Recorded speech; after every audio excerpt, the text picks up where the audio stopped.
잘 지내셨죠? 이게 제가 여기 막 글을 쓰고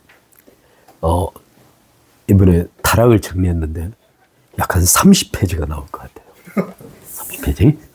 원래 베델성스 대학에 약 한 10페이지 정도면 한과가 끝나야 되는데 제가 30페이지를 타이핑하고 나서 드는 생각이 하나님 앞에 제가 죄를 짓고 있다는 생각이 들어서 하나님 앞에, 왜냐하면 하나님 말씀하지 않으시는데 저 혼자 막 정리하는 거, 이게 하나님, 죄송한데 이런 말 하면 좀 그렇지만 제가 요즘 성령께 대하여, 이번 주일 설교도 그랬지만 성령께 대하여 계속 마음에 부담이 있어서 성령께 대한 이야기를 많이 듣고 있어요.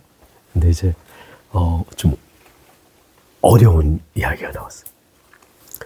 근데 이제 하나님께 오면서 여쭈면서 하나님 이걸 어떻게 할까요? 그랬더니 마음에 드는 생각이에요.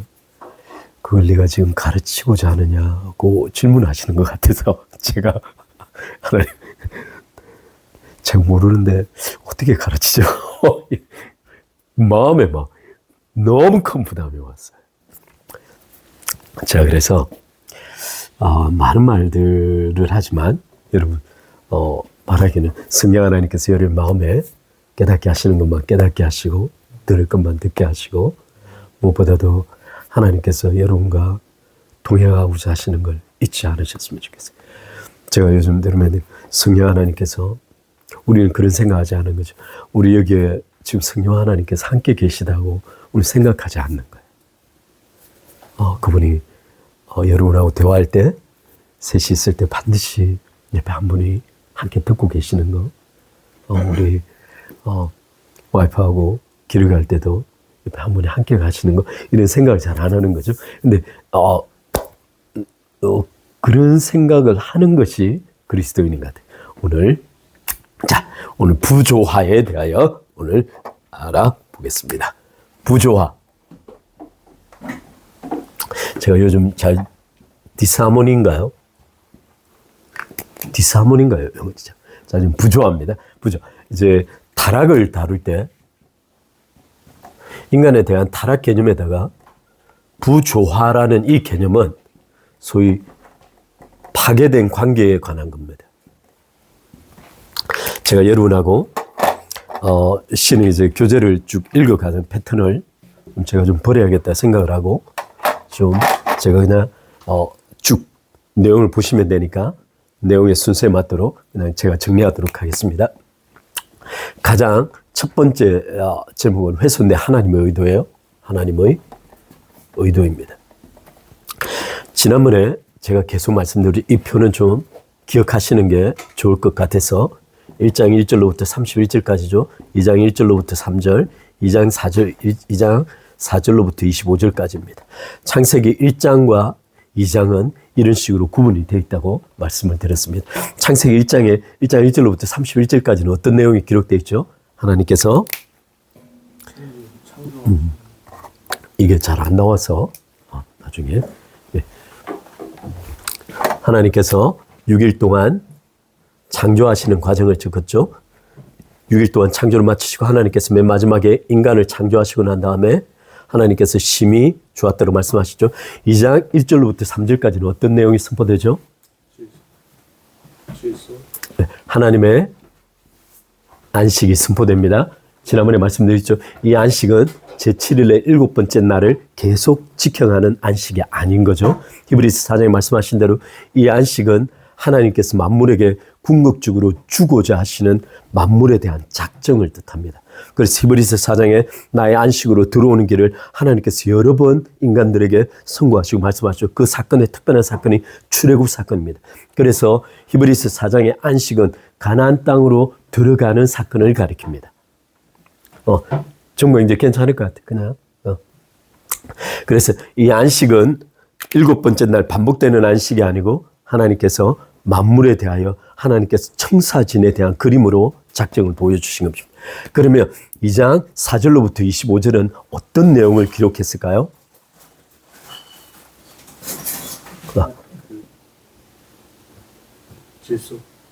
질서. 계속 지금 이삭이는 계속 질서에 뭔가 꽂혀 있는 거예요. 질서. 일단 나오면 질서예요. 좋아, 질서. 근데 이게 뭐냐. 하나님께서 천지를 창조하셨어. 그리고 하나님의 작정이 선포됐어요. 그러면 2장 4절로부터 25절까지 뭐가 기록되어 있다? 하나님의 작정이 성취되는 하나님의 전략이 기록되어 있어요. 하나님의 전략 전술 방식이 기록되어 있어요. 그런데 이 전략 전술, 하나님께서 만물을 당신의 영원한 안식으로 끌어 들어가기 위하여 하나님께서 전략을 제시하셨는데 그 전략의 핵심 요소가 두 가지라고 그랬어요. 반드시 기억하셔야 합니다. 핵심 요소 첫 번째가 뭐라고?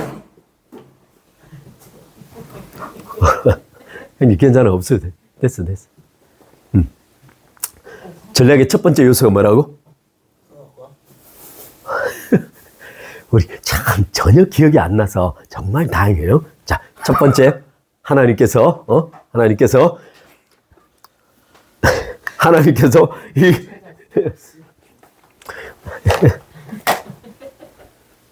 끝까지 찾았어요. 하나님께서 하나님의 작정을 성취하기 위한 하나님의 전략으로서 두 가지를 하나님께서 창세기 2장에 특별히 만드셨어요. 그게 뭐라고? 첫 번째, 에덴 동산을 창설하셨어요. 왜 에덴 동산이라고 했죠? 에덴 동산 중앙에 선악을 아는 나무와 생명나무를 두시고 그 안에 그 안에 동산 중앙에 거처를 두신 거죠. 자, 그래서 지난번에 에덴 동산이 왜 중요하다? 생명나무 때문이다. 왜 생명나무 때문에 에덴 동산이 중요하죠? 여러분, 이제부터는 제가 이렇게 말씀드리는 건 논리적으로 생각하셔야 돼. 잊지 말라는 뜻이에요. 자, 생명나무는 성경에 어디에서만 나오죠? 창세기와 요한계시록이죠. 요한계시록 특별히 두 군데 나옵니다. 요한계시록 6장인가 나오죠.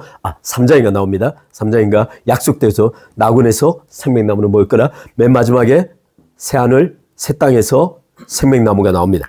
그런데 여기 나군과 새하늘 새 땅은 두 가지 특징이 있어요. 이 두 장소는 인간의 죄가 없는 곳이에요. 두 번째, 이 장소에는 인간의 죄가 없기에 하나님께서 완전히 자신을 드러내시는 곳입니다. 이 말이죠. 그러면 생명나무가 존재한다는 건 인간의 죄가 관여할 수 없고 하나님께서 자신을 완전히 드러낼 수 있는 곳이라는 뜻이에요. 그렇다면 에덴 동산에 하나님께서 생명나무를 두셨다는 뜻은 어떤 뜻일까? 죄가 없는 상태에서 하나님께서 자신을 완전히 드러내시고 하나님의 통치의 보좌가 있는 곳이에요.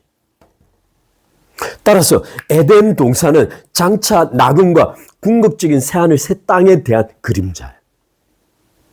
제 말이 아시죠? 따라서 이 에덴 동산의 핵심은 하나님의 보좌가 있고 그 백성들이 둘러서서 하나님을 섬기고 경배하며 예배하며 하나님의 통치를 받는 곳이에요. 따라서 하나님께서는 전략의 첫 번째로 에덴 동산을 만드신 겁니다. 제 말이 아시죠? 만물 속에 에덴 동산, 곧 하나님의 보좌가 있는 것이 만물의 작정을 성취하는 하나님의 첫 번째 방식이라는 뜻이죠. 두 번째 하나님 뭘 만드셨을까요? 두 번째는 맞아요. 인간을 만드셨어요. 자, 이 인간을 중심으로 창세기 맨 1장 맨 마지막 구절에 인간을 창조하시고 하나님께서 마치셨죠. 그런데 창세기 2장 4절로부터 25절에 다시 창조를 설명하시면서 인간 중심으로 창조를 다시 설명하신 거예요. 왜? 왜 그러셨을까요? 이것이 왜 하나님의 전략과 관련되어 있을까요? 결국 하나님의 안식의 작정이 성취하는 방식은 바로 인간이 어떤 관계를 맺어야 할 것인가와 직접 관련되어 있다는 뜻이에요. 따라서 창세기 2장은 인간이 주변과 어떤 관계를 맺어야 하는가에 대한 그림을 그려둔 거예요. 그래서 인간을 중심으로 위로는 에덴 동산 안에서 하나님과의 예배 관계와 여자와의 관계, 자신과의 관계, 그리고 자연과의 관계를 맺어두신 거예요. 이것을 어떻게 관계할 것인가에 대한 구체적인 방법을 기록한 것이 바로 창세기 2장이에요. 그러면 오늘 부조화라고 이야기했잖아요. 어떤 사건이 벌어졌을까요? 타락의 핵심은 그냥 인간이 선악을 아는 지식나무를 먹고 도덕적 존재가 되었다라는 게 아니에요. 따라서 타락의 핵심은 뭐냐면 창세기 2장에 하나님께서 설정하신 전략이 근본적으로 완전히 파괴되었다 이렇게 생각하십니다. 바꿔 말하면 인간이 하나님과 자신 그리고 이웃과 그리고 자연과의 맺어야 할 관계 방식 자체가 선악을 아는 지식을 먹음을 통하여 완전히 파괴된 거예요. 따라서 창세기 3장은 그 과정에 대한 부분들을 자세하게 설명하고 싶어요. 따라서 창세기 3장은 쉬운 그림이 아니에요. 창세기 2장을 이해해야만 창세기 3장에서 무엇이 파괴되고 있는가를 자세히 볼 수 있게 되는 거예요. 그러면 역으로 구원이란 뭘까요? 이것에 대한 근본적인 회복이에요. 회복에다가 하나님께서 영원한 작정을 위한 것을 더 엎은 것이 구원이에요. 따라서 창세기 2장 4절로부터 25절을 이해하는 것, 인간이 어떤 관계 패턴을 맺고 있는가에 대한 핵심이에요. 굉장히 중요합니다. 이것의 연장에서 이제 창세기 3장 오늘 타락을 한번 쳐다볼게요.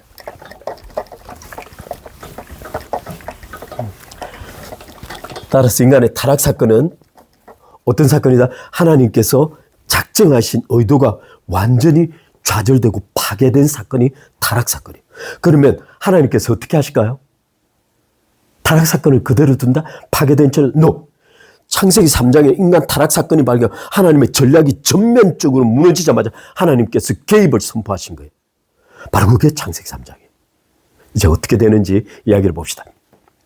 따라서 창세기 두 번째, 창세기 1장부터 11장까지, 특별히 1장부터 3장까지가 중요한데 1장부터 11장까지 이 기록들을 해석하는 관점들이 있어요. 신학적으로. 그래, 간략하게 살펴볼게요. 첫 번째 방식이 뭐냐면 신화적 해석이 있어요. 이건 미솔로지라고 하는데, 미스라는 게 신화예요. 신화. 우리 잘 아는 신화 있죠? 그리스 로마 신화죠. 그리스 로마 신화의 핵심은 진짜가 아니라는 뜻이에요.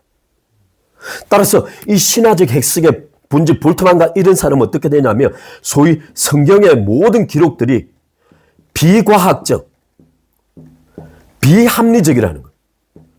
그 당시의 세계관과 가치관들이 소위 오늘날 생각하고 있는 과학적 또는 합리적 세계관을 담지 못한다는 거예요. 따라서 성경이 가지고 있는 비과학적, 비합리적 세계관에 입각한 모든 기록들을 제거해내야 돼. 따라서 여기에서 기록된 모든 기적, 동정녀 타생, 그리스도의 부활 이런 것들 다 삭제시키는 거예요. 그리고 오늘 과학적으로 입증될 수 있는 것만 남기는 거예요. 그래서 19세기, 20세기 초에 자유주의 신학자들 중심으로 역사적 예수라는 책이 유행했어요. 왜 이 역사적 예수라고 하냐면 히스토리컬 지저스라고 하냐면 미스에 대한 것들을 다 제거시키고 딱 진짜 과학적인 것만 남았다고 생각되는 것을 자기 나름대로 밝힌 거예요. 근데 다 그냥 성경을 완전히 찢어버린 거예요. 따라서 이 모든 것을 이미 신학적으로 오류라는 것이 입증됐어요. 따라서 이 신화적 해석 자체는 오늘날 우리가 가지고 있는 관점이 합리적이고 과학적이라 반드시 옳다라는 전제를 가지고 있는 거예요. 과거 사람은 틀렸다고 생각하는 거예요. 이게 아니라는 거예요. 예수님께서 무리를 그릴 때 그 당시 사람들도 놀랐어요. 지금 이해하시죠? 따라서 우리 오늘 어느 분이 말씀하신 모든 종교는 수많은 그 동일성을 가지고 있다. 동질성, 비슷한 점을 가지고. 그런데 기독교만이 유일한 것이 있는데 바로 부활절을 지킨다는 거예요.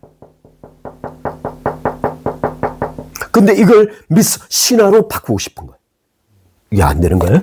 신화적 해석. 두 번째는 어떤 관점이 있냐면, 두 번째는 소위 문학적 관점이 있어요. 문학적 관점은 어떤 관점이냐면 성경을 역사로 보지 않는 거예요. 그냥 성경을 소위 문학적 텍스트로 봐요.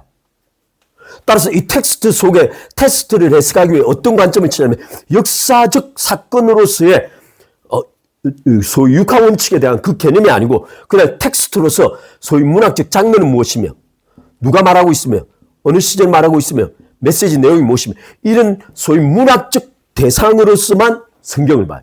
여기서 뭘 찾고 싶어 하냐면 오늘날 우리에게 교훈을 주는 것은 무엇인가? 실존적 메시지는 무엇인가? 이런 걸 찾는 거예요. 따라서 이 안에 근본적으로 역사성에 대한 문제가 배제되어 있어요. 그런데 우리는 그렇지 않아. 성경에서 역사성이 배제되고 나면 절대성이 사라져요. 다시 한번. 우리의 입장은 역사적 입장이에요. historical interpretation 하는 거예요. 소위 역사성이 사라지고 나면 절대성이 사라지는 거예요. 왜 그런지를 오늘 본문을 볼 거예요. 자, 한번 보자. 마태복음 19장 3절로 6절 한번 봅시다. 제가 오늘 여러분 보내드린 나눠드린 그게 아마 몇 페이지에 있는지 모르겠는데 두 번째, 세 번째 페이지에 있어요. 마태복음 자 전통 역사적 해석에 마태복음 19장 3절 6절 마태복음 19장 3절로 6절은 어떤 사건이냐면 바리새인들이 와서 이혼하는 것이 가능한지를 묻는 거예요. 그런데 예수님께서 말씀하시기를 몇 가지를 말씀하셨네요. 첫 번째, 모세가 너희들에게 이혼을 허락한 건 어떤 것 때문이다? 너희들이 완악해서 그렇다는 거예요. 다시 한번 잘대로 여기에 기록되어 있는지 제가 자세히 모르겠는데 다른 구절에 있는지. 첫 번째, 너희들에게 모세가 이혼을 허락한 건 너희 마음이 완악해서 그렇다는 거예요. 바꿔 말하면 우리는 율법을 절대적인 하나님의 원칙으로 생각하잖아요. 그런데 모세가 율법을 줄 때 이미 율법을 받는 이스라엘 백성들의 완악함을 염두에 두고 희석시킨 거예요. 율법 자체가 퍼펙트한 기준이 아니라는 거예요. 그런데 그 율법조차도 인간이 지킬 수 없어요. 그런데 예수님께서 뭐라고 말씀하시냐면 두 번째, 창세기 1장과 2장을 1장, 2장을 끌어들이면서 하나님께서 태초에 남자와 여자를 창조하시고 이 둘이 모여서 한 몸을 이룰지라고 하나님께서 명령하셨다는 거예요. 따라서 하나님께서 하나 되게 하신 것을 사람이 나눌 수 없다는 거예요. 따라서 이혼 불가해요. 근데 만약 역사성이 사라지면 가령 창세기 1장, 2장에 하나님께서 남자와 여자를 창조하시고 이 남자에게서 여자를 가비대에서 여자를 만들어내주고 이 남자와 여자를 부부로 만드셔서 한 몸으로 만드셨다고 하나님께서 선포하셨을 때 만약 이것이 역사성이 사라지면 바로 이혼 불가에 대한 절대성이 사라져버리는 거예요. 정말 이해하시죠? 따라서 우리는 성경의 역사성은 우리가 가르치고 배우고 있는 내용의 진리의 절대성을 담보할 수 있는 근거가 바로 역사성이에요. 두 번째 예를 들게요. 로마서 5장 12절로 21절은 어떤 내용이냐면 소위 성경 중의 성경이 뭐죠? 로마서예요. 복음 중에 복음을 설명한 게 로마서예요. 그런데 복음 중에 복음을 설명하는데 그 가장 중심에 들어와 있는 내용이 바로 이거예요. 로마서 5장 12절로 20절. 이 내용은 어떤 내용을 다루고 있냐면 대표성과 증가를 다루고 대표성과 증가를 다루는 내용 그냥 너무 기니까 설명하죠. 왜 우리는 아담 때문에 모든 인간이 죄에 빠져 죽어야 하는가? 이 문제를 다룬 거예요. 저 말이 하시죠? 따라서 아담을 통해 모든 인간이 죽고 죄인으로 심판을 받고 정죄되고 죄의 지배를 당하고 사망의 지배를 당하기에 바로 이 아담이 가지고 있는 대표성과 증가의 원리를 그리스도께 그대로 적용해서 그리스도로 말미암아 우리는 의인이 되어지고 하나님과 화목되어지고 하나님께 대하여 인정받을 수 있는 의인으로 인정받게 되는 근본적 근거가 바로 여기에 있다는 거예요. 그러면 로마서에서 바울이 이 대표성과 증가를 끌어올 때 창세기 3장 바로 그 사건을 끌어온 거예요. 아담이 타락한 사건에. 따라서 아담의 타락한 그 사건에 대한 대표성이 존재하지 않으면 그리스도께서 우리를 구원하신 대표성이 사라져버리는 거예요. 제 말이 하시죠? 어느 사람은 이렇게 주장하는 죄송한데 우리 베들 성수도 이런 경향이 있어요. 아담 이전에 여러 인류가 동시에 존재했다는 거예요. 아담 말고 여러 사람이 동시에 존재하고 있는데 그중에 아담이 하나 있었다고 말하는 거예요. 있을 수 없는 거예요. 이건 로마서 5장을 전면적으로 부인하는 거예요. 아담에게 대표성이 존재하지 않으면 인류에 대한 죄를 규정할 수 없게 돼요. 죄를 규정할 수 없으면 그리스도로 말미암아 구원을 규정할 수 없게 돼요. 따라서 아담의 대표성이 존재하기 위해서 창세기 3장, 2장, 3장의 사건들이 아담이 유일한 하나님의 창조 피조물 대상으로 인간이었다는 사실이 역사적 사실이어야 해요. 그런데 지금 상당수의 신학이 이를 부인하고 있어요.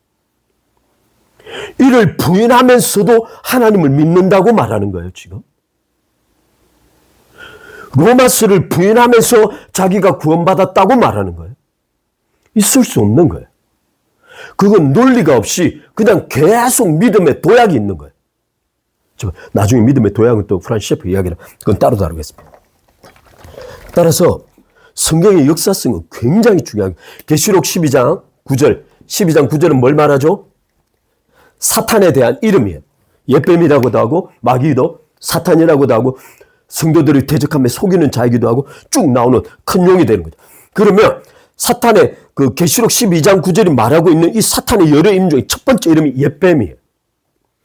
그러면 에덴 동산에서 인간이 타락할 때 인간을 유혹했던 그 옛뱀이 오늘날 맨 마지막에 등장할 큰 붉은 용으로 마귀 자신을 가리킨다는 거예요. 우리는 여기에 동질성을 역사적으로 인정하는 거예요. 바꿔 말하면 인간의 타락은 마귀의 유혹 때문이었다고 규정하고 있는 거예요, 우리는. 그런데 문학적 해석은 그게 아니에요. 그냥 뱀은 상징이라는 거예요. 뱀이 저주받았다? 그래서 벼룩이다. 이게 역사적 사실이 아니고 그냥 뱀이 있었는데 뱀은 상징이다. 또는 유혹하는 존재다. 선악을 아는 직도 상징이다. 그런 의미를 여기서 그냥 실존적 메시지를 꺼내면 된다라고 생각하는 거예요. 그렇지 않아요. 창세기 12장 9절은 뭘 말하냐면 옛뱀이 큰 붉은 용인 동시에 역사적 전체를 통틀어서 욥을 유혹했던 바로 그 인물. 욥을 하나님 앞에 고소했던 바로 그 인물. 다윗을 유혹했던 바로 그 인물. 예수님을 시험했던 바로 그 인물이라고 지금 말하고 있는 거예요. 성경이. 따라서 우리는 이것을 믿는 거예요. 따라서 성경의 역사성은 너무너무 중요한 문제예요. 이건 신학적으로 타협할 수 있는 대상이 아닌 거예요. 좀 이해하시죠? 오늘 너무 많이 가면 또 넘어가니까 넘어갑시다. 따라서 두 번째.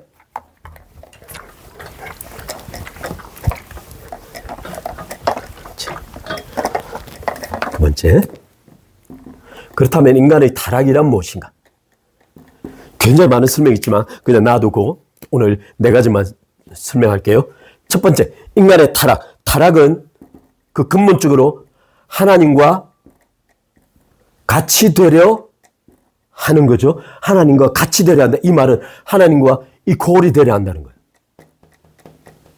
이퀄. 이 이퀄이라는 단어가 딱 등장하면 빌립보서 2장 5절 나와야 돼요. 저는 그분 하나님의 본체시나 하나님과 동등됨을 취할 것으로 여기지 아니하시고 종행체를 가지신 그리스도를 나타낼 때 이퀄이에요. 그리스도께서 하나님과 동등됨을 취하지 아니하시다. 바로 하나님과 이퀄로 여기지 아니하시다. 스스로 자기를 비워버리시다. 이런 개념을 가지고 있는 단어가 이 이퀄이에요. 그런데 지금 피조물인 인간이 하나님과 이퀄되는 것을 계획하고 있다는 거예요.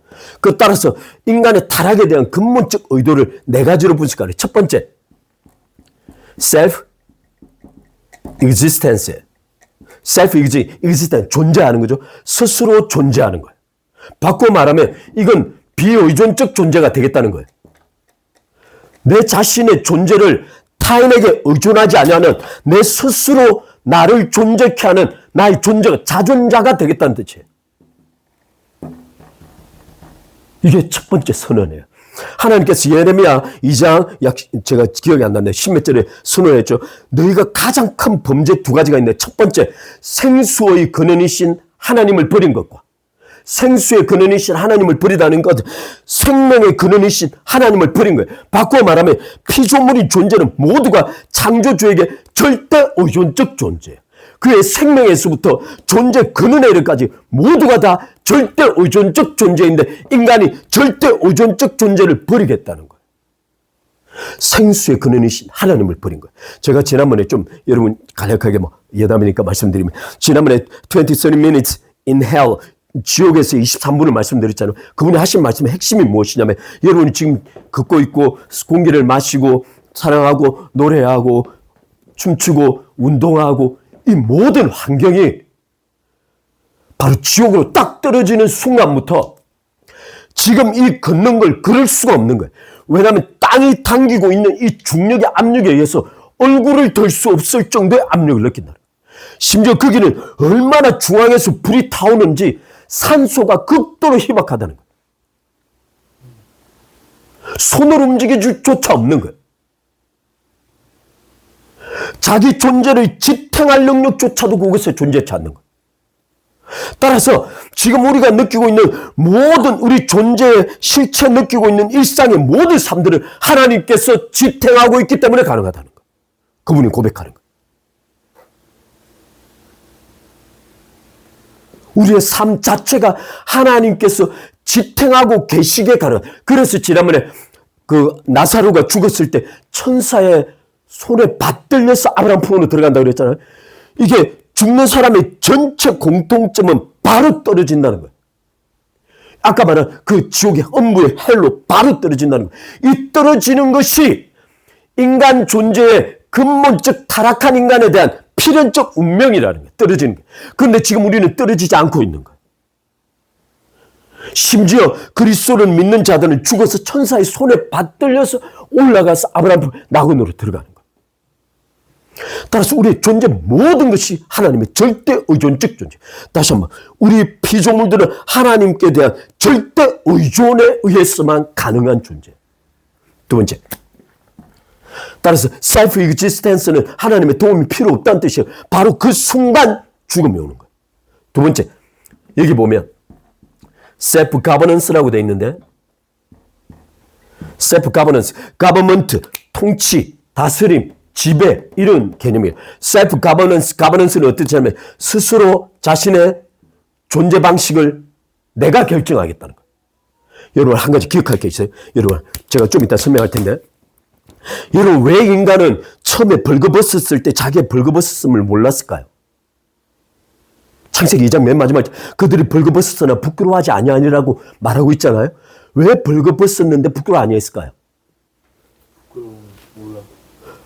첫 번째, 부끄러움을 몰라서 그렇게 돼요. 두 번째, 개념이, 부끄러움이란 개념이 없어. 맞아. 도덕적 개념이 없게 돼. 근데 또 다른 측면에서 벌거벗음 자체가 모든 만물의 존재 방식이야.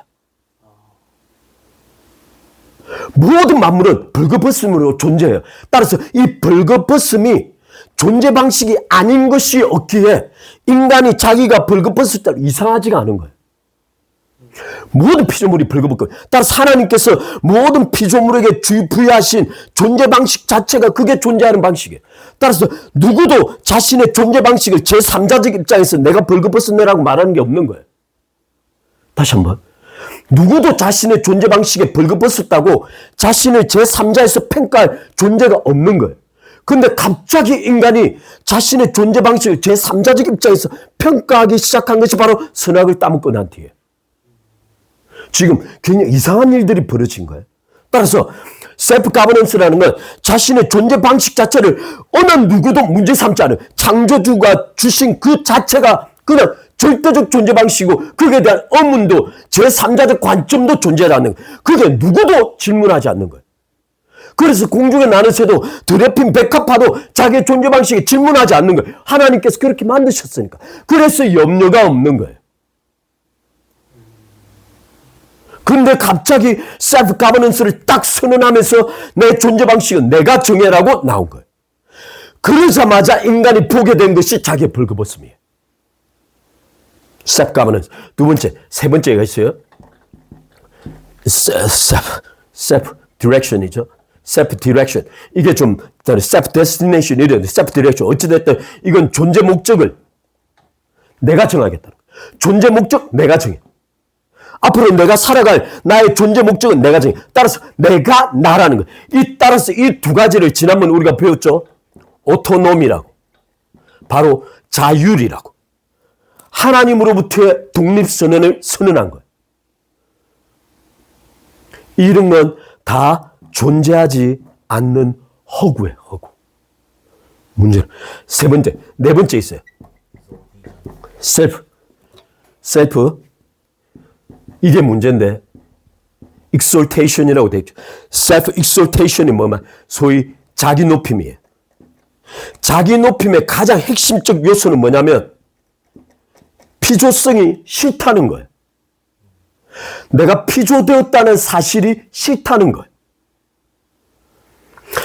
제가 이 피조성에 대해서 잠깐 다룰게요. 마치 이 시간은 막 철학 시간 같아서. 자, 여기 피조성. 피조성이라는 단어가 영어에 없어요. 그냥 createdness, created, 창조되다, ness, 창조성. 이래서 피조성 이렇게 말하는 거예요. 따라서 이 피조성은 본질이 무엇이냐면 아까 말씀드린 대로 자신의 존재를 부여받은 거예요. 부여받은 거예요. 그래서 이 모든 피조성은 가장 큰 첫 번째 특징이 어떤 존재들이 있냐면 반드시 기억하지. 시간의 시작점이 존재. 모든 피조물은 존재의 시작점이 존재. 왜냐하면 피조되었게 하나님께서 창조하는 바로 그 순간부터 존재가 시작되는 거예요. 따라서 피조성은 가장 핵심은 시간의 시작점이 존재하기에 시간이 반드시 직선적으로 흐른다는 거예요. 윤회 이 개념이 없어요. 그건 다 거짓말이에요. 따라서 피조성의 핵심은 시간의 지배를 절대적으로 받는다. 지금 현재 물리학에서 시간 개념을 규정하기 위해서 중력과 막 소위 피지컬한 역색에서 막 이론들을 엄청나게 내놓고 있어요. 그냥 시간은 중력 작용의 결과물이다라고 말하고 싶은 거예요. 괜찮아. 상법의 시간이 1초가 나한테 100년이 되건 나의 1만 년이 상범이한테 1초가 되든 상관없어요. 그러나 여전히 시간이 흐르는 거예요. 제 말 이해하시죠? 따라서 하나님의 createdness라는 이 피조성 밖에 있는 소위 창조주로서 원래 시간 밖에 존재하시는 거예요. 동시에 시간 안에 들어오시기도 하는 거예요. 따라서 시간으로부터 자유로우신 분이 하나님이세요. 따라서 이 피조성에 대한 부분을 인간이 어떻게 착각했냐면 시편 여기 2편 1절로 5절이에요. 한번 우리 시편 2편 1절로 5절을 한번 보겠습니다. 한번 읽어볼까요? 자, 크게 시편 2장 1절로 5절 말씀을 한번 읽어보겠습니다. 같이 시작. 왜 안 읽어? 어찌하여 열방이 분노하며 민족들이 화살을 경영하는 곳 세상의 분양들이 나서며 관원들이 서로 꾀하여 여호와와 그 기름 받은 자를 대적하며 우리가 그 맨 것을 끊고 그 결박을 벗어버리자 하도다. 하늘에 계신 자가 웃음이시며 주께서 저희를 비웃으시도다. 그때의 분을 말하며 진노하사 저희를 놀래어 이르시기를 내가 나의 왕을 내 거룩한 산 시온에 세웠다 하시리로다. 아멘, 아멘, 아멘. 여기 봅시다.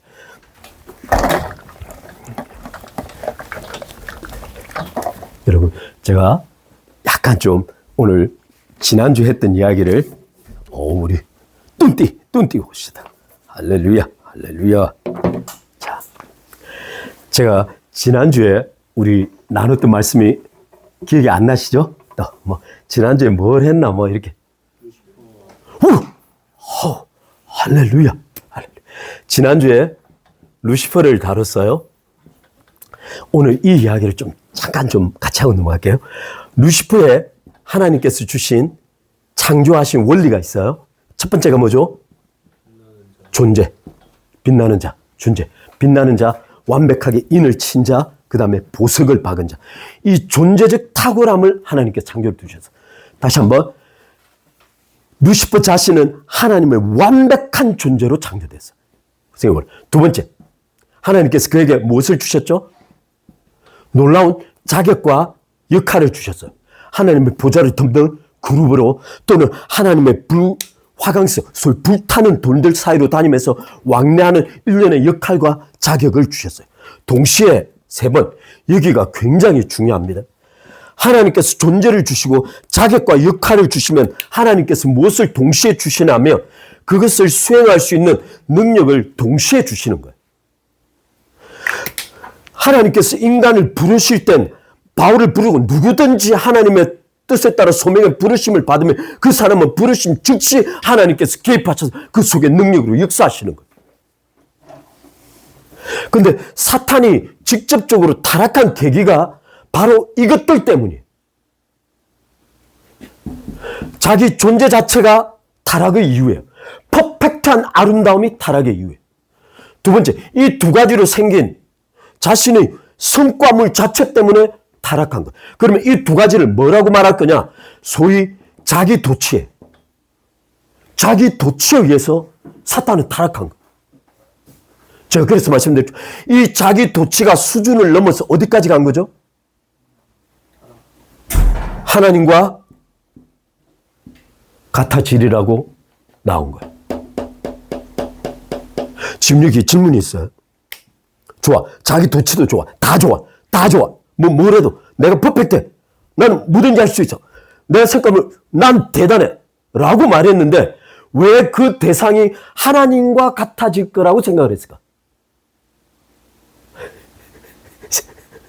열등감. 열등감. 우리 이삭이 또 자기 고백 나옵니다. 열등감. 질문이 이상한 거죠? 자기 위에 더 탁월한 존재들도 굉장히 많았을 텐데 그걸 다 외면하고 하나님을 직접 타겟 삼아서 같아지리라고 계획한 거예요. 근데 또 하나 가기 전에 말씀드려요. 하나님께서 여기 심판을 하시죠? 어떻게 심판하시죠? 하나님께서 사탄이 타락했던 이유 전체를 제거시켜버려요. 하나님께서 사탄이 타락했던 이유와 근거 전체를 제거시켜버리고 파괴시켜버려요. 바꿔 말하면 아름다운 퍼펙트 미를 더럽다고 해서 땅에 내쳐버리세요. 자격과 역할로부터 완전히 박탈해서 땅에 내치세요. 그가 받은 모든 성과를 불태워버리고 제거시켜버리세요. 필요 없다는 거예요. 여기 제가 그래 좀 생각한 것입니다. 사탄은 왜 타락했을까?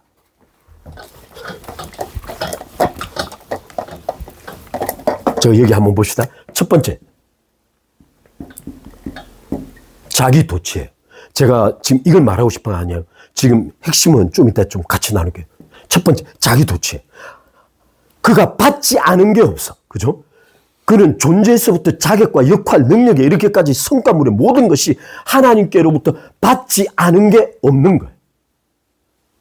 근데 하나님으로 받은 모든 것이 자기 도취의 이유가 돼서 하나님과 같아지려는 욕망의 근거가 되어 있다는 거예요. 첫 번째 있죠. 두 번째 말씀드려. 바로 오늘 그 피조성을 사탄은 어떻게 생각하고 있는 거야?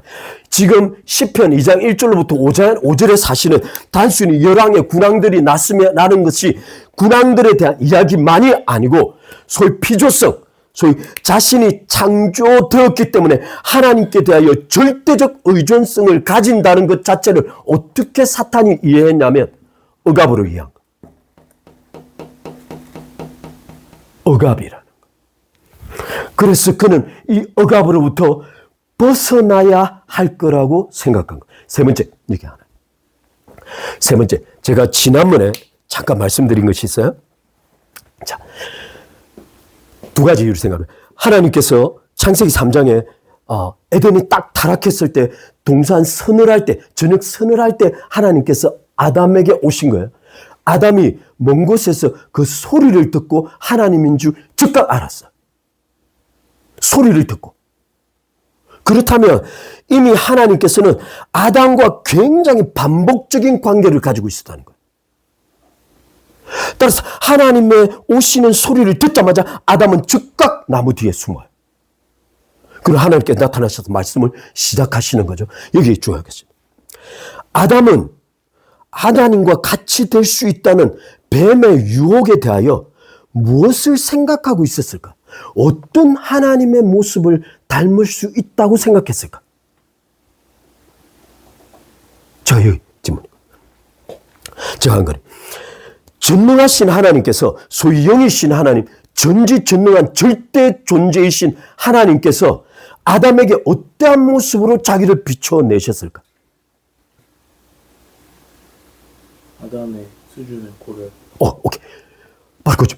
하나님께서는 영이시고 절대자이신 하나님께서 아담에게 자신을 내보내실 때는 아담이 이해할 수 있는 그의 존재적 한계 내에서 자신을 보여주시는 거예요. 근데 이게 문제는 사탄이에요. 사탄이 영적 존재인데 과연 영적 존재인 사탄에게 하나님께서 자신을 드러내 주시고 보좌에 앉아 계셔서 영광 중에 드러나셨을 때 과연 하나님께서는 절대자이신 자신의 실체적 모습을 보이신 것일까? 아니면 그가 이해할 수 있는 방식으로 보이신 것일까? 이해할 수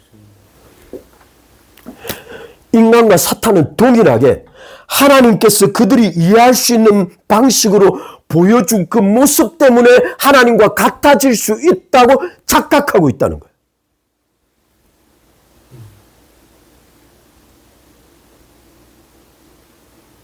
따라서 인간과 사탄의 이 타락이면 속엔 아무것도 논리적으로 합리화될 수 없는 거예요. 그냥 이들은 허구를 꿈꾸고 흠망한 것을 꿈꾸어서 타락하고 멸망당한 거예요.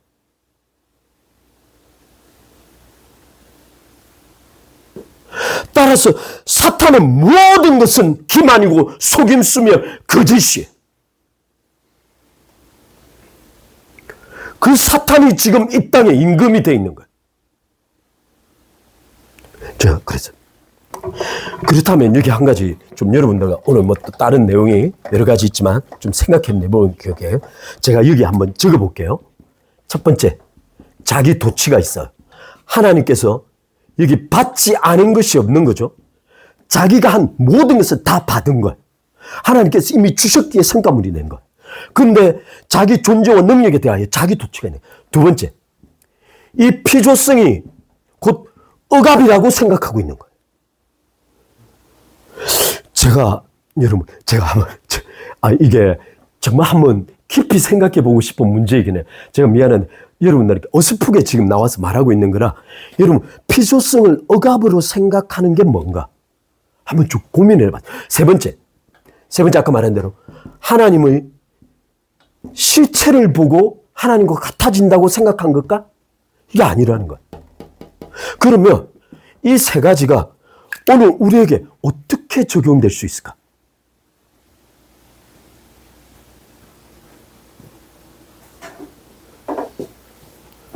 인간의 타락성. 결국 같은 욕망을 꿈꾸고 같은 방식으로 타락한 인간과 마귀 사이에 공통점은 뭘까? 그렇다면 인간은 어떤 모양, 나는 어떤 타락성을 지금 가지고 있는가에 대한 질문을 하는 거예요. 그러면 자기 도취, 피조성을 억압을 해야 한가? 하나님의 실체를 보지 못한 눈을 가지고 있습니다. 하나님과 같아지려고 꿈을 꾸고 있다는 이 사실 자체 우리에게 어떻게 적용돼야 할까? 제가 오늘 이거 그냥 제 개인적인 생각이니까 한번 이 이야기를 하고 그냥 넘어갑시다. 자, 예를 들어 저는 이렇게 생각했어요. 자기 도취 문제. 하나님의 절대적 소유권. 하나님께서 나를 절대적으로 소유하고 계시고 나를 소유한 절대적 소유권 때문에 하나님께서 나를 어떻게 처리하실지라도 그분의 모든 처리가 어렵다고 생각하는 하나님의 임의권을 나는 인정하고 있는가요? 첫 번째, 하나님의 절대적 소유권과 하나님의 절대적 임의권을 나는 인정하고 있는가? 두 번째, 받지 않은 것이 없는 인간, 받지 않은 것이 없는 마귀가 하나님과 같아지려고 한다. 첫 번째, 두 번째 질문이고요. 내가 소유할 수 없는 존재임을 알고 있는가요? 내가 받지 않은 것이 없기에 내가 나의 소유라고 주장할 수 있는 대상이 없다는 것을 나는 이해하고 있는가요? 세 번째 질문이, 그냥 제가 하는 거니까 세 번째 질문이 있어요. 세 번째. 하나님의 절대적 소유권과 절대적 임의권은 나에게 만들어진 모든 환경에 대한 하나님의 절대적 주권을 의미한다는 거예요. 그러면 하나님께서 허락하신 나의 모든 환경에 대하여 나는 감사하고 있는가? 이게 실질적인 피조성에 대한 고백이에요. 어느 것까지 포함하고 있냐면 나의 능력 없음이 감사의 대상인가? 나의 무지함이 감사의 대상인가? 다른 사람과 끊임없이 비교하고 있다면 그 비교 자체가 곧 나의 피조성에 대한 부인은 아닌가? 내가 다른 사람보다 열등하다? 다른 사람보다 비교했을 때 나는 가난하다? 또는 다른 사람보다 어떤 것 때문에 나는 이렇게밖에 살 수 없는 내가 너무나 한탄스럽다? 일련의 모든 감정들 자체가 하나님의 절대적 임의성, 하나님의 절대적 소유권, 하나님께서 모든 상황의 절대적 주권과 하나님께서 모든 것을 주시고 허락하셨다는 사실들을 나는 받아들이고 있는가요? 만약 이것에 대하여 끊임없이 내가 불평하고 있거나 끊임없이 불만하고 있거나 그것 때문에 끊임없이 내가 하나님 앞에 가는데 문제가 되고 있다면 나는 근본적으로 이 세 가지 문제를 해결하지 못하고 있다는 거예요.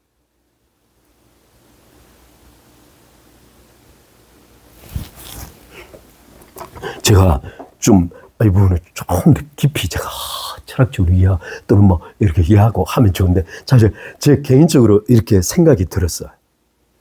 여러분도 한번 좀 생각해 보셨으면 좋겠다. 오늘 이 문제 좀 넘어가서 제가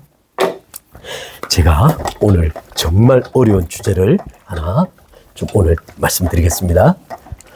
자, 그러면 인간은 타락했어요. 제가 조금만 더 하고 마치겠습니다. 인간은 타락했어요. 그럼 타락의 수단이 뭐죠? 하나님과 동등한. 이제 타락의 목적이 하나님과 동등해지는 거죠. 근데 인간이 타락한 수단이 있어요. 도덕이에요. 여러분 다시 한 번 말씀드려요. 지금 신학자들 또는 신학 설교에서 굉장히 많은 것을 논의하고 있으나 여러분 그냥 내가 도덕적 존재만으로 나는 이미 구원으로부터 상실되어 있는 존재예요. 내가 도덕적 존재라는 사실 자체만으로 오늘 그 사실을 여러분과 함께 입증해 가고자 하는 거예요. 내가 도덕적 존재라는 사실 자체가 이미 하나님으로부터 버림받았다는 것을 입증한다는 걸 지금 한번 여러분과 함께 논의해 보고 싶은 거예요. 자, 제가 여러분과 함께 논의할 때 왜 도덕은 반드시 신의 지식인가? 피조물이 소유할 수 없는 지식이라는 거예요. 왜 그런가? 한번 논의해볼게요. 제가 예를 우리 정명자하고 여러분하고 같이 논의할 때 제가 나름대로 이유를 들었던 게 있어요. 자, 첫 번째. 선을 알되 모든 선을 행할 수 있어야 한다. 선을 알되 모든 선을. 왜냐하면 알고도 행치 못한 선을 죄라고 했거든요. 야고보서에서. 따라서 자기가 인지하고 알고 있는 모든 선을 행할 수 있어요. 따라서 이분은 전능한 존재여야 해요. 두 번째. 악을 알되 악의 지배를 받지 말아야 한다. 내가 악을 알고 있는데 악의 지배를 받아. 그래서 바울이 로마서에서 계속 하는 말은 뭔가 아니면 내가 율법을 알지 못했다면 하는 죄의 지식을 알 수 없어요. 따라서 율법은 죄의 지식을 전한다. 율법이 커벳, 탐심하지 말라고 말을 하지 않았으면 그게 뭔지를 몰랐을 거라. 근데 율법이 탐심하라고 말하는 순간 내 안에서 탐심이, 죄가 기회를 틈타서 내 안에 탐심이나 온갖 탐심을 이루게 되었다는 거예요. 따라서 죄의 지식이 딱 접하고 들어오는 순간 내 안에서 육작용과 더불어 엮이는과 더불어 바로 내 안에 탐심을 일으켜낸다는 거예요. 따라서 이게 악의 지식이 나를 악의 지배 도구로 삼고 있다는 거예요. 그러면 이 도덕적 존재가 되기 위해서는 악의 지식이 나로 하여금 악의 충동으로 가지 못하도록 그것을 억제할 수 있는 능력이 있어야 한다는 거예요. 근데 인간은 그렇지 않아요. 세 번째. 선악간에 전능한 판단이 필요해요. 제가 좀 어린 애들에게도 설명했는데, 우리 시온이하고 다니엘도 되고 설명. 여러분, 둘이 있는데, 상범이하고 이삭이가 있는데, 이삭이가 주먹으로 상범이를 내려쳤어요. 상범이가 다시 쳤어. 그러면 이 둘이 한 대씩 쳤기 때문에 똑같아진 걸까요? 아니에요. 하나님은 어떻게 판단하시냐면, 이삭이가 천 주먹의 세기를 소수점 무한대까지 계산하세요. 상범이가 친 이 주먹의 세기를 소수점 무한대까지 계산하세요. 그리고 빼기를 하세요. 그런데 소수점 무한대 밑에서 차이가 나잖아요.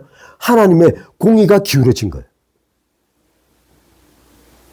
따라서 우주의 절대적 재판자이신 하나님은 공의가 무너지는 순간 개입해 들어오시는 거예요. 그런데 인간은 이것을 소수점 무한대까지 판단할 수 있는 근본적 판단에 대한 전지적 지식이 존재하지 않아요. 따라서 인간은 도덕적 지식을 가지면 안 되는 거예요. 왜냐하면 판단 자체가 이미 도덕적 판단으로 넘어가는 순간 죄를 범하고 있다. 판단 자체가 죄이기 때문에. 가령 이 소수점 0.00000.0007인데 내가 0.005라고 판단하는 것 자체가 죄라는 거예요. 따라서 인간은 도덕적 지식은 피조물이 통제할 수 있는 지식이 아니에요. 근데 더 놀라운 사실은 이걸 제가 칸트가 이야기를 하고 있다는 거예요. 제가 몇 년 전에 정말 이런 것 같다고 선악을 하는 지식 때문에 천국에는 선악을 하는 지식이 없어. 막 이래가 논의하면서 이렇게 왔는데 칸트는 제가 오늘 칸트의 이야기를 잠깐 다루고 넘어가겠어요. 약간 좀 복잡하니까. 여러분, 칸트는 이성학자, 이성 철학자예요. 근데 칸트는 이성을 두 가지로 나눴어요. 하나는 순수 이성. 마치 이건 수학을 다루는 거예요. 실천 이성. 이건 도덕을 다루는 거예요. 그래서 그동안 칸트 이전에 수많은 학자들이 토마스 아퀴나스부터 해서 수많은 이게 어거스틴 수많은 학자들이 신의 존재 증명을 위해서 최선을 다했어. 아리스토텔레스, 토마스. 이 사람이 딱 결론을 지었어요. 인간의 순수 이성은 한계를 가지고 있다는 거예요. 따라서 신의 존재를 증명할 수 없다는 거예요. 그건 다 거짓말이라. 신의 존재는 순수 이성으로 할 수 없다. 인간이 할 수 없는 것이다. 그런데 인간이 신의 존재를 증명할 수 있는 방법이 있다. 그것이 무엇이냐? 바로 실천 이성이다. 그럼 실천 이성 왜 신의 존재를 증명하냐? 이것이 말하기를 인간 속에는 소위 도덕 명령이 존재한다. 도덕 법칙이 존재한다. 정언 명령이 존재한다. 이 다 같은 말이에요. 그냥 인간 안에 도덕이 존재하고 있다는 거예요. 근데 이 도덕은 인간에 의해서 한 번도 절대적으로 실천된 본 일이 없다는 거예요.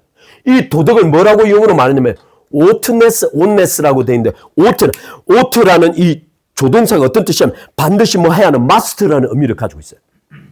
인간은 자신이 도덕적으로 반드시 그것을 해야만 하는 의무적인 도덕관념을 가지고 있는데 이 도덕관념의 존재 자체는 그것을 주신 자가 존재하거나 또는 그것을 완벽하게 실현한 자가 존재하지 않는 한 우리에게 주어졌을 리가 없다는 거예요. 따라서 이 도덕 법칙 자체를 완벽하게 구현하고 판단할 수 있는 존재가 존재하지 않는다면 우리에게 이런 것이 주어졌을 리가 없다는 거예요. 그래서 신의 존재는 존재 증명인 동시에 요청된다는 거예요. 인간이 도덕을 가진 것을 합리화시키기 위해서는 이 도덕의 절대 존재가 존재해야 한다는 거예요. 그래서 요청된 신이라고 불러요. 근데 이것을 증명하면서 칸트가 세 가지를 이야기했어요. 저보다 훨씬 탁월한 방식으로 세 가지를 이야기했어요. 첫 번째, 칸트는 약간 접근 방식이야. 아까 저는 선, 악, 선악을 하는 판단 이렇게 생각했는데 칸트는 어떻게 접근했냐면 선과 악을 판단할 수 있는 완전한 지식이 있어야 한다. 신은 선과 악 사이에 판단할 수 있는 완전한, 아까 제가 세 번째 말한 거죠. 선과 악 사이에 판단할 수 있는 완전한 지식이 있어야 한다. 그래야만 이 기울어진 공의 줄추를 신이 바로잡을 수 있다는 거예요. 우주 전체에 완벽한 공의가 실현될 수 있도록 할 수 있다는 거예요. 따라서 이 완벽한 지식은 무엇을 뜻하냐? 그 신은 전지해야 한다는 거예요. 옴니사이언스에 이 모든 것을 알고 있어야 한다는 거예요. 얘가 몇 대 맞아 딱 맞았을 때 어느 정도 충격에 의해서 어디를 어떻게 맞았는데 그 부위가 어떻게 되니 그 수치가 얼마 이렇게 계산되어야 한다는 거예요. 두 번째는 이 선과 악의 소위 완전한 판단을 집행할 수 있어야 한다는 거예요. 신은 이 두 가지를 완전하게 판단해 놓고 그것에 대하여 판결과 집행을 못하면 신이 아니라는 거예요. 따라서 줄추가 기울어지면 즉각 개입해서 그 줄추를 바로 잡아야 한다는 거예요. 그래서 성경에서는 끊임없이 땅에 피를 흘리고 피가 땅을 더럽혔으니 땅이 그 사람을 내어 뱉는다라고 말하는 건 하나님께서 심판하신다는 뜻이에요. 그래서 아벨이 가인에 의해서 죽임을 당했을 때 하나님께서 말씀하시기를 아벨의 피가 땅에서부터 나에게 불어짓는다고 표현해요. 방금 말하면 하나님의 전능의 줄추가 공의의 줄추가 딱 기울어진 거예요. 그 순간 하나님은 즉각 아벨의 피가 불어짓는다고 표현하시면서 개입을 시작하시는 거예요. 그러면서 가인을 심판하신 거예요. 바꿔 말하면 심판할 수 없는 존재는 신이 아니라는 거예요. 그래서 이분은 전능해야 해요. 지금 입증해 가는 거예요. 세 번째, 어떻게 말하냐면 선과 악 사이를 완전히 분별할 수 있어야 한다는 거예요. 선과 악을 분별할 수 있어야 돼요. 우리 인간 사회는 선과 악이 굉장히 불투명할 때가 많아요. 내 쪽을 보지 못하기 때문에. 그런데 선과 악을 정확하게 분별하고 동시에 선을 행복이라고, 선을 굿이라고, 좋다고 정확하게 판단할 수 있는 존재여야 한다. 그 어떤 형태의 선이건 간에. 따라서 이분은 어떤 존재여야 하냐면 바로 righteousness, 의로워야 한다는 거예요. 따라서 놀랍게 칸트는 신의 도덕적 요청에 의해서 존재해야만 하는 신이 전지전능하고 동시에 의로우신 존재여야 한다는 거예요. 놀랍게 그분은 딱 한 분 계세요. 이분이 성경의 하나님이세요. 칸트는 이 도덕을 통하여 성경의 하나님의 존재를 증명한 거예요. 그가 의도하건 의도하지 않았건. 근데 칸트가 증명하지 못한 것이 있어요. 칸트가 질문하지 않은 것이 있어.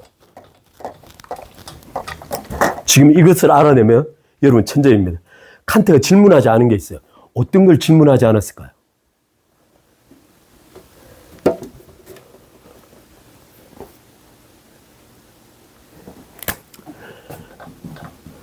칸트의 한계이자 인간의 한계예요. 무엇을 질문하지 않았냐면 인간이 도덕적 명령을 가지고 있다는 거예요. 근데 칸트는 무엇도 인정했냐면 인간은 이 도덕을 실현할 수 있는 능력이 없다는 거예요. 그래서 조건을 달았어요. 인간은 영을 가지고 있어야 하고 무한히 자유로워하고 무한히 존재해야 돼. 그래 언젠가는 도덕을 완벽하게 실현할 수 있을 거라고 생각한 거예요. 그래서 인간은 영원불멸 존재해야 된다는 거예요. 여기서부터 다시 도출해내는 거예요. 근데 한 가지 물어봅시다. 인간이 영원불멸한 존재일지라도 도덕을 완성할 수 있을까요? 아니. 따라서 칸트의 한계는 무엇이냐면 실천할 수 없는 도덕을 인간이 왜 가지고 있느냐는 거예요.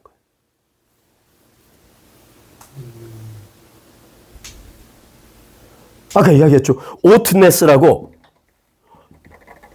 당위성, 당위, 이런 당위적 개념인데 만약 인간이 도덕을 가지고 있다면 누군가에 의해서 도덕이 정말 주어져 있다면 그 도덕은 실현 가능한 수준에서 주어져 있어야 한다는 거예요. 정상적이라면. 내가 뭔가 기계를 만들고 기계 안에다 뭔가 장치했다면 그 장치가 그것을 실현할 수 있는 한도 내에서 주는 거예요. 만약 그걸 실현하지 못하면 창조자가 실수한 거예요. 그런데 칸트는 인정했어. 인간은 도덕을 실현할 수 없다고. 그런데 인간 실현할 수 없는 도덕을 인간이 가지고 있는 이유가 뭔지를 설명 못한 거예요. 제가 여기에 칸트의 신존재 증명을 그대로 끌어들였어요. 다시 이야기해볼게요. 이게 지금 로마서 2장 1절로부터 5절까지 이야기해요. 여러분, 이게 로마서 2장 1절로부터 5절까지 너 판단하는 자여, 너가 동일한 것을 판단하나 너희가 동일한 것을 행하는도다. 동일한 범죄를 너희가 행하는도다. 너희가 하나님의 심판을 피할 줄로 아느냐라고 말하는 로마서 2장 1절로부터 바로 여기에요. 제가 지금부터 그 말씀을 드릴게요. 첫 번째, 제가 너무 어렵게 말씀드려요. 죄송해요. 자, 선과 악 사이에 완전한 판단이 있어야 한다 그랬죠? 이게 전지를 요구하는 거예요. 그런데 인간은 완전한 판단 자체가 불가능해요. 그죠? 완전한 판단 자체가 불가능해요. 그런데 인간은 어떤 짓을, 로마서 2장 1절의 살인 말이 무엇이냐면 네가, 우리 로마서 1장 2장 1절 한번 가봅시다. 제가 한번 2장 1절 2장 1절 그러므로 남을 판단하는 사람아 누구를 막론하고 내가 핑계하지 못할 것은 절대 핑계할 수 없다는 거예요. 남을 판단한다는 것 자체가 이미 도덕에 대한 지식이 있다는 거예요. 일단 핑계할 수 없다는 거예요. 판단하는 내가 너를 정죄하미니 이유는 무엇이냐면 판단하는 네가 똑같은 일을 행한다는 거예요. 그러면 너의 판단이 그대로 너에게 돌아가서 너를 판단할 거라는 거예요. 그러면 여기서 어떤 일이 벌어지고 있냐면 아까 말 완전한 판단이 불가능한데 로마서 2장 1절에 이게 인간이 스스로 판단하는 거예요. 여기 판단이라는 사용된 동사가 크리노라는 단어예요. 이 크리노라는 단어는 어떤 뜻이냐면 이거 법적 용어예요. 법정에서 사용하는 용어예요. 따라서 이 법정에서 사용되는 이 크리노라는 단어를 내가 율법이 안다는 이유로 저 사람이 잘못되고 악이라고 판단하는 거예요. 이거는 누구의 자리를 대신하냐면 하나님의 전지한 판단을 자기가 대신하는 거예요. 따라서 이 인간이, 피조물인 인간이 도덕을 불법으로 취하고 그 도덕에 의해서 타인을 하나님의 자리에서 판단하는 것 자체가 자기 존재에 대한 죄라는 거예요. 판단 자체가 죄라는 거예요. 이 크리노에서 이어지는 것이 무엇이냐면 카타크리노예요. 카타크리노는 어떤 뜻이냐면 정죄하다. 이 법적 판단이 딱 이루어지고 그 다음에 정죄하는 거예요. 그런데 로마서 1장 2절은 뭐냐면 너희가 핑계하지 못할 것은 너희가 같은 일을 행하고 있기 때문이라. 그 다음 구절에 말하기를 너희의 크리노에 대하여 하나님께서 너희를 크리노할 거라는 거예요. 따라서 도덕적 지식을 소유하고 완전한 판단이 불가능한 인간이 하나님의 자리에서 크리노하는 것 자체가 죄라는 거예요. 이 크리노와 다른 뜻이 있어요. 디아크리노인데 디아크리노는 어떤 뜻이냐면 그냥 이건 뒷선 분별하다. 이건 그냥 소위 정죄에 대한 판단이 아니고 분별하는 거예요. 저건 안 좋은데 나쁜데 라고 분별하는 것과 디아크리노와 크리노는 전혀 다른 개념이에요.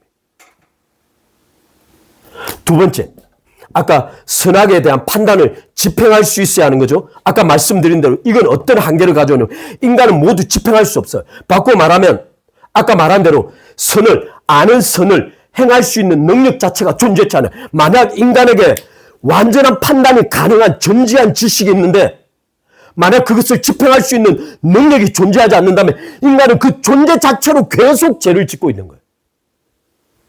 완전한 판단을 가지고 있는 존재가 그것을 집행할 수 없다면 그 자체로 계속 죄를 짓고 있는 거예요. 따라서 첫 번째, 완전한 판단이 불가능한데 판단하는 것도 죄지만 완전히 판단은 가능할지라도 그것을 집행할 수 있는 능력이 없어서 선을 집행할 수 없다면 아는 선이 있는데 선이 실현이 안 돼주는 거예요. 그 자체로 계속 죄를 짓고 있는 거예요. 세 번째 문제가 뭐냐? 아까 말한 세 번째는 더 심각해요. 아까 선과 악을 정확하게 분별하고 선을 행복이라고 규정할 수 있는 의가 있어야 되잖아요. 만약 인간이 진짜 이런 존재라면 인간의 의와 하나님의 의는 같은 것이어야 돼.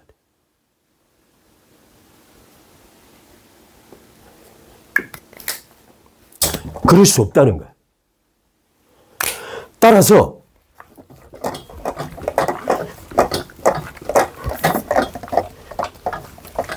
칸트의 논리가 정확하게 입증하는 건 도덕은 신의 지식이라는 거예요.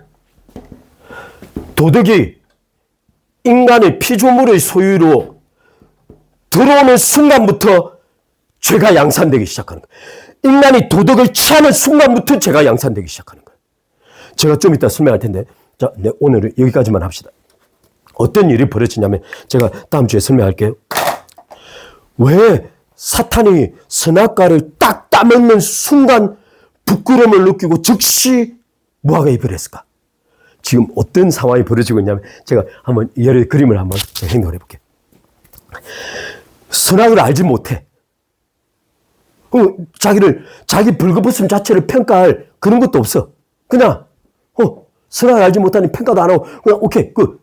근데 선악을 따먹으려고 하나님의 명령은 아니까 선악을 따먹으려고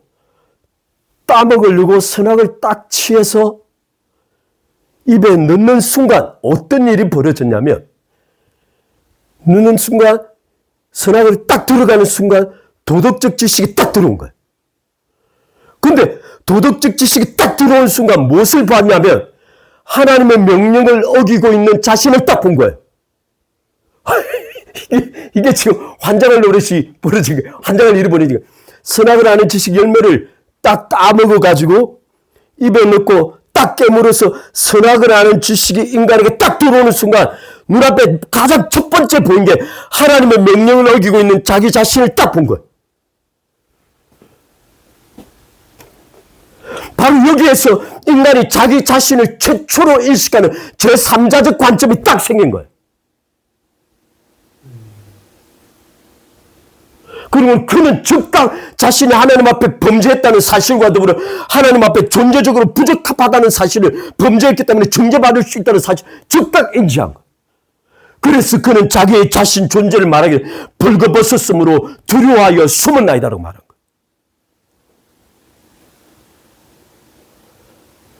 따라서 피조물은 도덕적 지식을 가질 수 없는 존재. 그러면 여기서 한 가지 봅시다.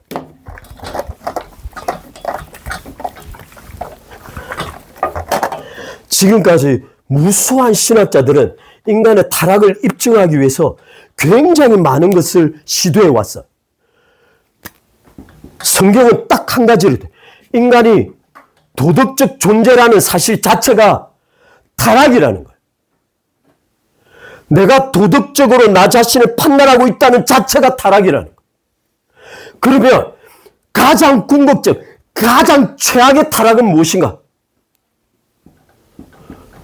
도덕적 존재가 되고 싶은 게 가장 심각한 타락이에요. 도덕을 통제하고 싶은 게 가장 최악의 타락이에요. 선의 의지, 내가 반드시 이 선은 성취하고 나는 선한 존재가 된 그 의지 자체가 타락이라는 거예요.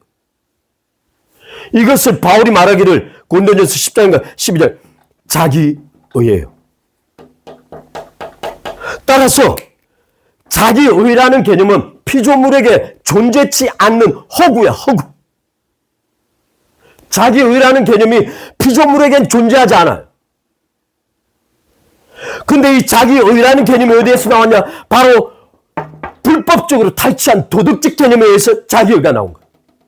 도덕의 의지가. 그렇다면 이번 주에도 다룰 수 있을지 몰라. 로마서 전체는 무엇을 다룰까요? 인간의 본질적 타락의 개념이 바로 이거예요. 하나님께서 이걸 어떻게 처리해 가실까요?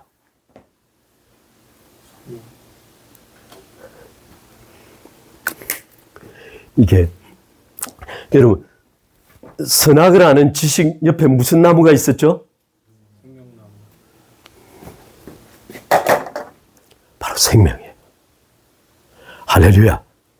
여러분 하나님의 해결 방식은 바로 생명이에요. 바로 생명입니다. 그래서 하나님께서는 여러분을 구원하시자마자 여러분 안에 거듭나게 하셔서 위로부터 내려오는 하나님의 셈에 오브가 하나님께로서 난나니 라고 말하는 그 하나님의 생명을 여러분에게 부어야 하는 거예요. 그럼 한번 봅시다. 여러분 놀랍게 인간이 도덕을 알고 토지했어요. 이게 신의 지식으로 타락했어요. 비극일까요? 희극일까요? 신의 지식으로 타락했어요. 이게 인류 역사의 비극일까요? 희극일까요? 희극. 왜? 이미 아담이 그 뱀의 유혹을 당한 시점부터 인간의 하나님이 원래 창조하셨던 개념이 완벽한 존재가 아니었는데 이를 통해서 원리가 완벽해집니다. 지금 이런 논리를 말하는 설교자들이 있어요. 이런 논리를 말하는 설교자들이 있어요. 왜냐하면 하나님께서는 자, 이게 왜 비극이냐 희극이냐 단기적으로 보면 비극처럼 보이지만 이건 희극이에요. 왜 희극인가? 이건 신의 지식이죠. 인간은 누구만 구원할 수 있을까요?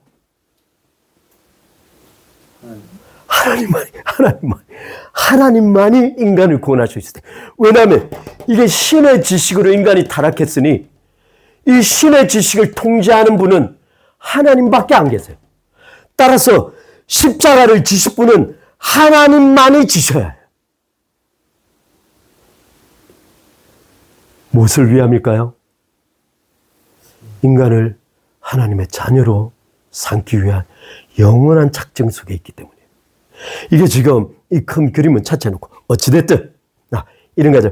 로마서를 통해서 이번 주에도 좀 제가 그걸 다룰 수 있을지 모르지만 이렇게 좀 살펴볼게요. 따라서 여러분, 인간에겐 구원의 가능성이 애당초 없어요. 신의 지식을 가지고 타락한 인간은 애당초 구원의 가능성 자체가 존재하지 않아요. 제가 한 가지 더 말씀드립니다. 마귀가 굉장히 위대한 사기꾼이죠. 정말 거짓말의 압인데 거짓말의 진짜 원천은 도덕이에요. 도덕이 인간을 기만하는 방식은 인간의 구원의 길이 도덕적 완성에 있다고 가르치는 거예요. 따라서 이 도덕은 도덕적 완성을 구원의 길로 제시하면서 영원히 인간을 도덕 아래 가두어 두고 있는 거예요.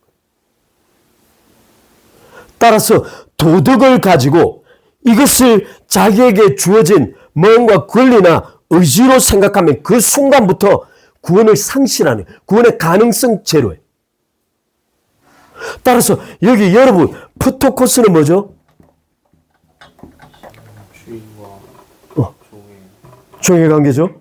심지어 여기는 프토코스는 자신에 대한 완전한 부인이죠. 도덕을 이해하고 나면 프토코스가 아니곤 구원받을 수 없어요. 자기 존재가 부인되지 않고는 구원받을 가능성 제로예요. 그래서 하나님께서, 성령께서는 우리 존재 자체를 끊임없이 프토코스를 확인시켜주는 방식으로 우리의 삶을 인도해 가시는 거예요. 그게 죄가 되건 우리의 삶의 파멸이 되건 부도가 오건 무너지건 관계가 깨지건 상관없어. 그 모든 것들이 어디를 목적하고 있냐면 너 프토코스여야만 구원받는다. 그렇게 하나님께서 인도해 가시는 거예요. 이제 많이 아시죠? 오케이. 오늘 여러분 좀 어려운 이야기인데 여러분 좀 잘 들어주셔서 너무 감사합니다. 자, 이제